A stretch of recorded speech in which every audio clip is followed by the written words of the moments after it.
अपनी बात की शुरुआत एक बहुत ही प्यारी कहानी से करना चाहूँगा। दो युवक जिनके पास कोई काम काज था नहीं और वो काम काज की तलाश में दिन भर इधर से उधर भटक रहे थे।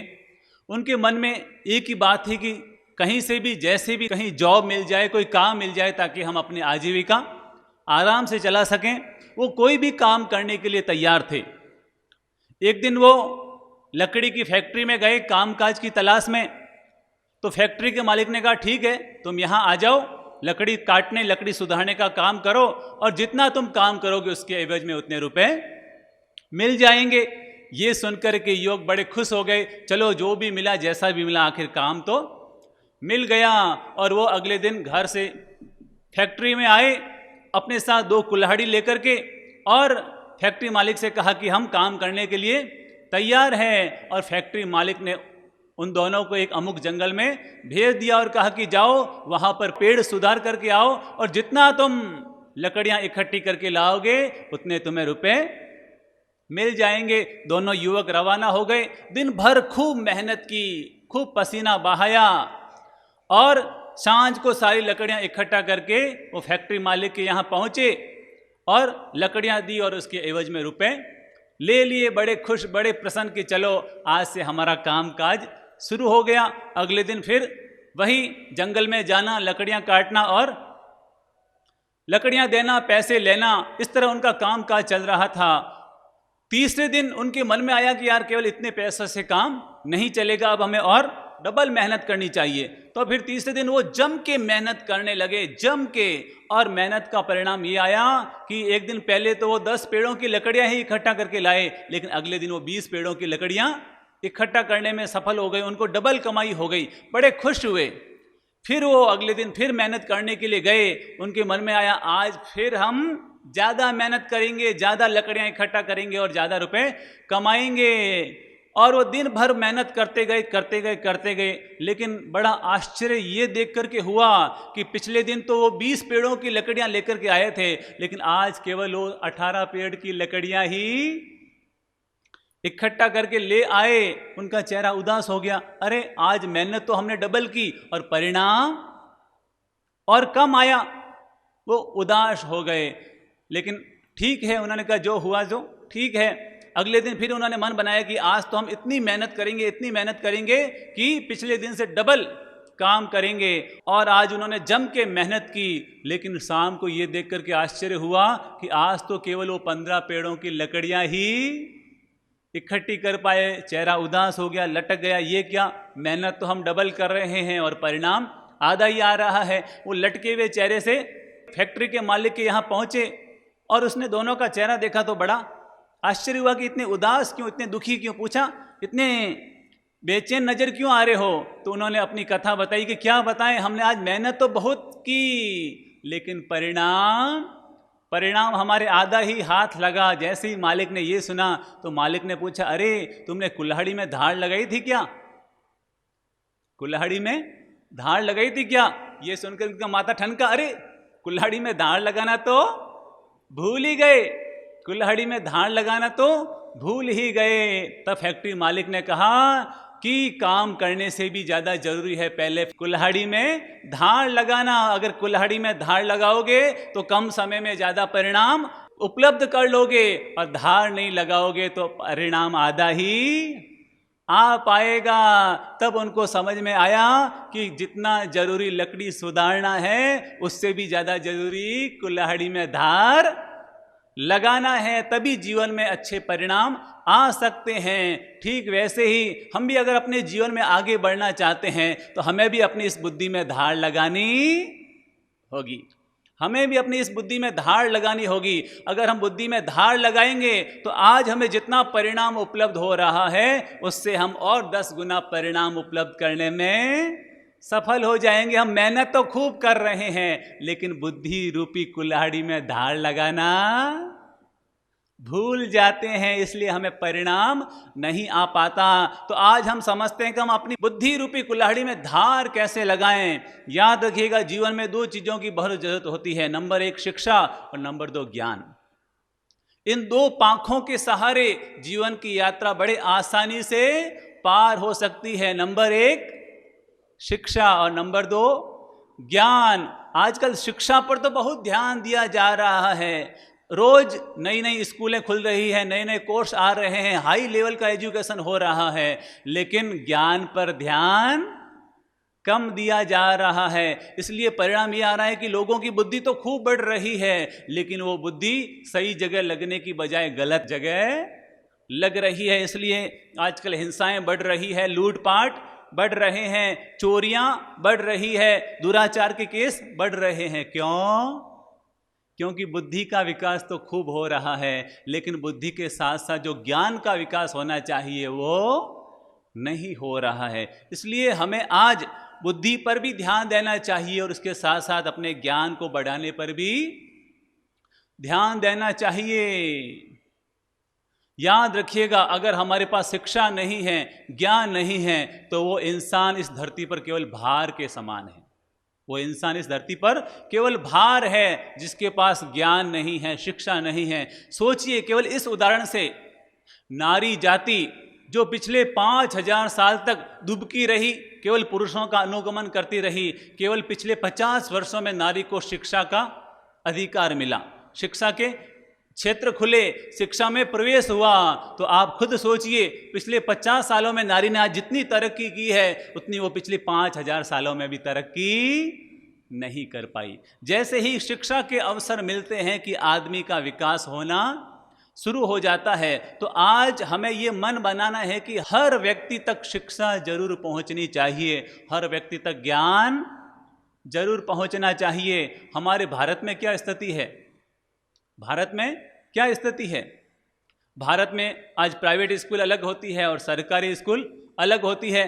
प्राइवेट स्कूलों में तो अमीरों के बच्चे पढ़ते हैं और सरकारी स्कूलों में गरीबों के बच्चे पढ़ रहे हैं। भारत अगर आज पीछे है तो इस शिक्षा की गलत प्रकृति के कारण। विदेशों में आप जाएंगे तो देखेंगे वहां पर ऐसा शिक्षा का भेद नहीं है, वहां पर सबके लिए समान शिक्षा है। और नंबर 2, वहां पर कॉलेज लाइफ तक पूरी शिक्षा फ्री है, कॉलेज लाइफ तक पूरी शिक्षा फ्री है, सबको शिक्षा का समान अधिकार है। इसीलिए विदेशों में ज़्यादा तरक्की हो रही है। मैं तो सरकारों से कहूँगा कि ये जो प्राइवेट और सरकारी स्कूल का जो भेद है ये ख़त्म हो जाना चाहिए। या तो सारी स्कूलें सरकारी हो जाए या सरकारी स्कूलें भी प्राइवेट में बदल जाए, ताकि शिक्षा का लेवल एक जैसा हो जाए, ताकि अमीरों के बच्चे भी समान तरक्की कर सके और गरीबों के बच्चे भी समान तरक्की कर सके।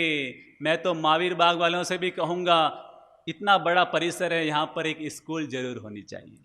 यहाँ पर एक स्कूल, हाई लेवल की, स्टैंडर्ड लेवल की एक स्कूल जरूर होनी चाहिए, जहाँ पर हम बच्चों को शिक्षा भी दे सकें और साथ में अपने धर्म के संस्कार भी दे सकें। और अगर हमको लगता है कि हम शिक्षा स्कूल का बड़ा काम नहीं उठा सकते, तो आप ट्यूशन ही करवाइए। क्या? ट्यूशन क्लासें ही चलवाइए। 2 घंटा स्कूल की शिक्षा और 1 घंटा धर्म और संस्कार की शिक्षा। इसके बहाने बच्चे बहुत बड़ी संख्या में आएंगे। आज क्या हो रहा है, आज स्थितियां ऐसी हो रही है कि मम्मी को भी जॉब के लिए जाना पड़ता है, पापा को भी जॉब के लिए जाना पड़ता है, और पीछे बच्चों पर ध्यान दिया नहीं जाता है, और परिणाम हमारे बच्चों में संस्कारों की कमी होती जा रही है। इसलिए एक ऐसा परिसर होना चाहिए जहां पर शिक्षा भी मिले और साथ में संस्कार भी मिले, ज्ञान भी मिले।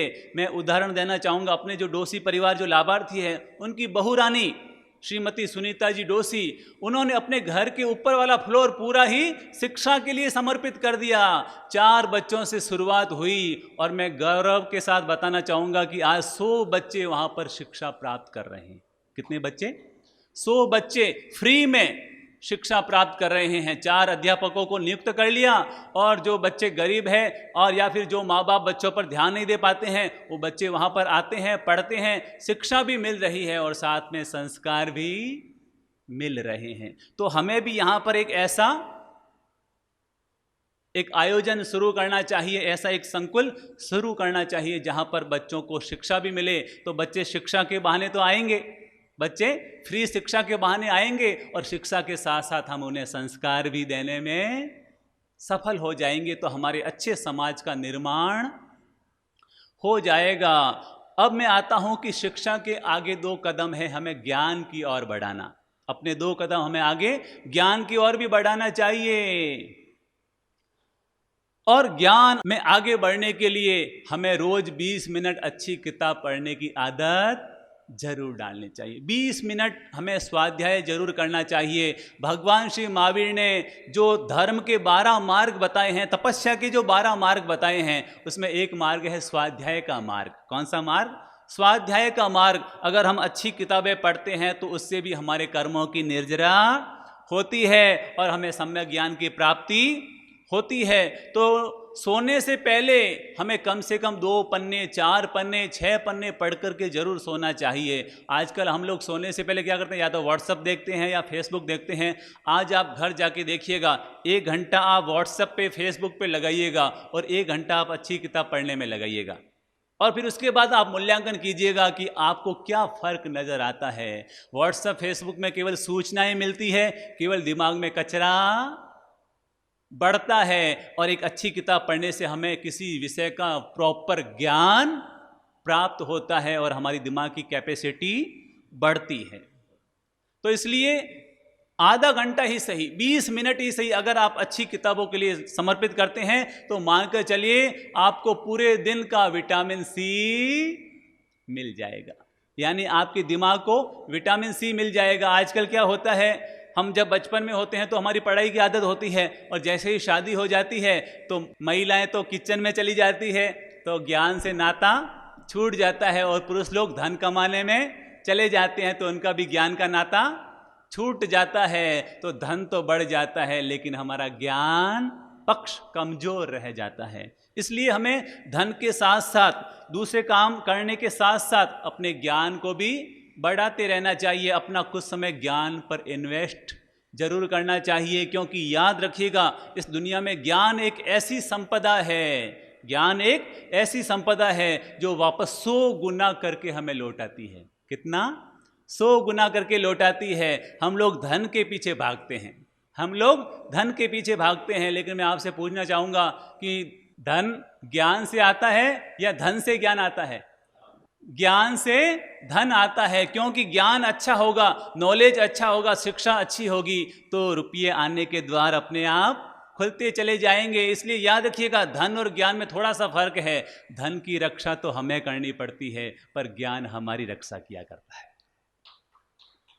धन की रक्षा हमें करनी पड़ती है पर ज्ञान हमारी रक्षा किया करता है। इसलिए हमें धन के साथ साथ अपने ज्ञान पर भी इन्वेस्ट करना चाहिए और अपना कुछ समय अच्छी किताबों को पढ़ने के लिए ज़रूर लगाना चाहिए। अभी तो वैसे भी कोरोना का काल है तो ज़्यादा बिजनेस है नहीं, तो हमें इधर उधर टाइम वेस्ट करने की बजाय अपना समय नॉलेज में लगाना चाहिए, ज्ञान में लगाना चाहिए, उसमें इन्वेस्ट करना चाहिए, ताकि हम आने वाले भविष्य में अपनी नींव और ज़्यादा मजबूत कर सकें। तो आज सबसे मैं निवेदन कर रहा हूं कि आज से हमारा एक संकल्प होना चाहिए कि हम 24 घंटे में 24 मिनट 20 मिनट अच्छी किताब पढ़ने के लिए ज़रूर लगाएंगे। सोचिए अगर आपने 20 मिनट अध्ययन किया तो आप कितने पन्ने पढ़ने में सफल हो जाएंगे? 20 मिनट में हम कितने पन्ने पढ़ सकते हैं? 5 पन्ने तो आराम से पढ़ सकते हैं। सोचिए अगर हमने आज 5 पन्ने पढ़े तो महीने में कितने पन्ने हो जाएंगे?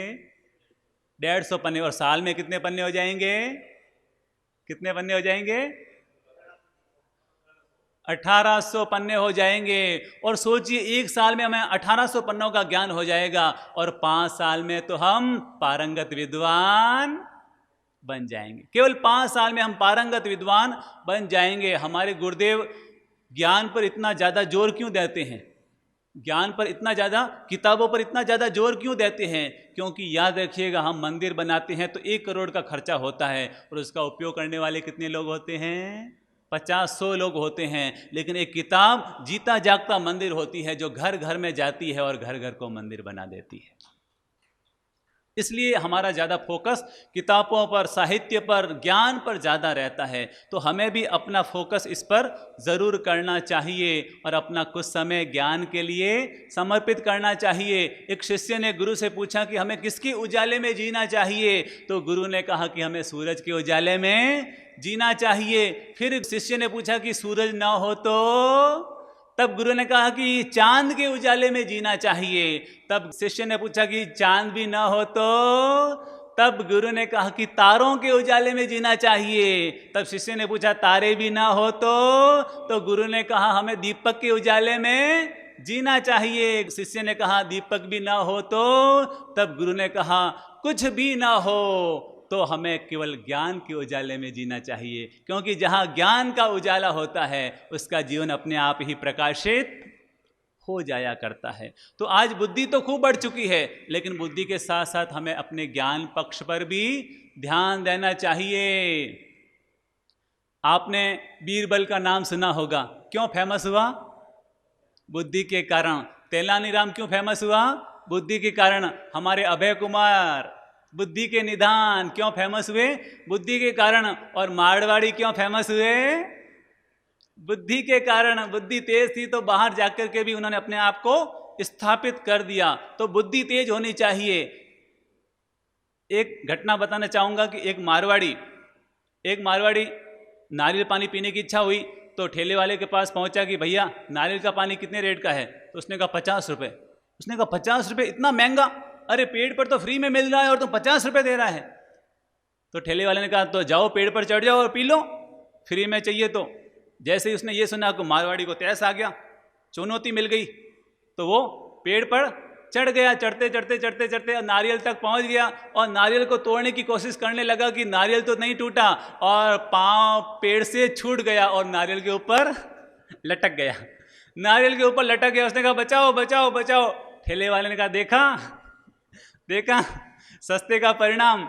उसने कहा बचाओ बचाओ बचाओ। तभी उसने देखा कि दूर से एक ऊंट वाला आ रहा था। तो उसने ऊंट वाले से कहा भैया मुझे बचा, मैं गिर गया तो मर जाऊंगा। तो ऊंट वाले ने कहा मैं 500 रुपये लूंगा मैं 500 रुपये लूंगा।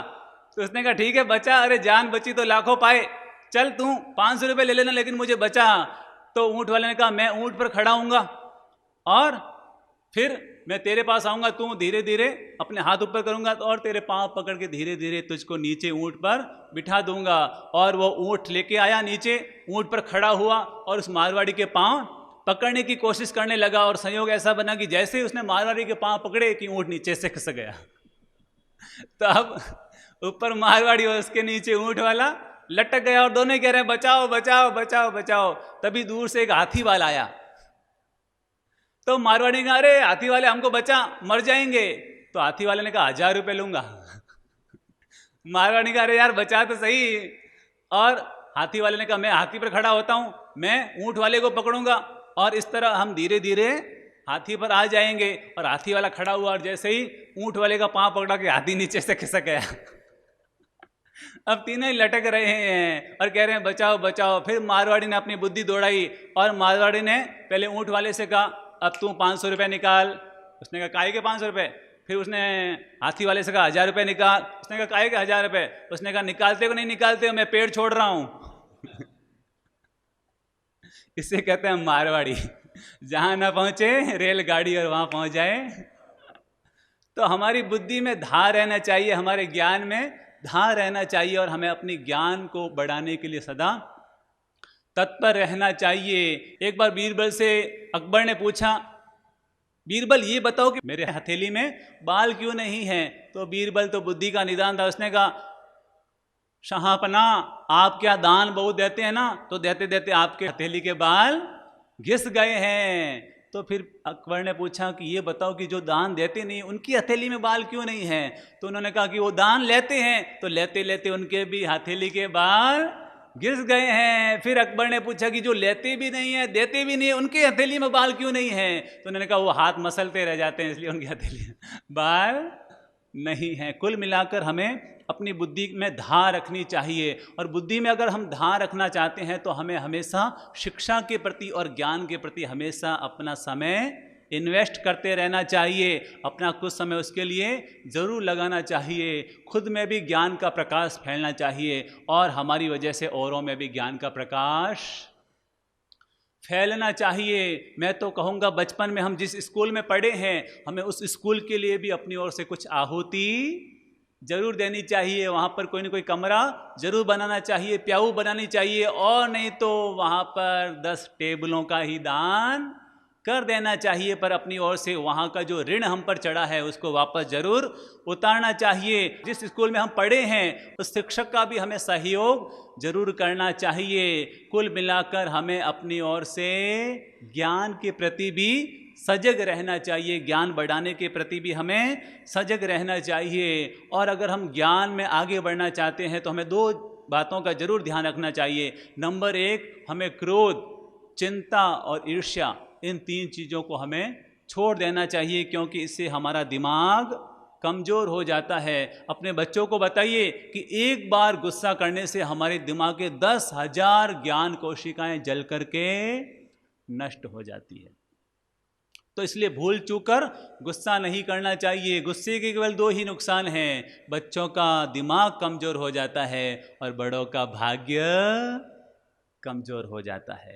और नंबर 2, अगर हमें ज्ञान में आगे बढ़ना है तो हमें विनम्र बनना चाहिए। क्या है? हमें विनम्र बनना चाहिए, क्योंकि बिना विनम्र बने कभी भी ज्ञान अंदर प्रवेश नहीं करता है। और नंबर 3, जब भी पढ़ें तो एकाग्रता पूर्वक पढ़ना चाहिए। भटकते हुए मन से अगर हम 100 पन्ने भी पढ़ेंगे तो कोई परिणाम नहीं आएगा, पर एकाग्र चित्त से अगर हम 10 पन्ने भी पढ़ेंगे तो 100 पन्नों से भी ज़्यादा ज्ञान प्राप्त हो जाएगा।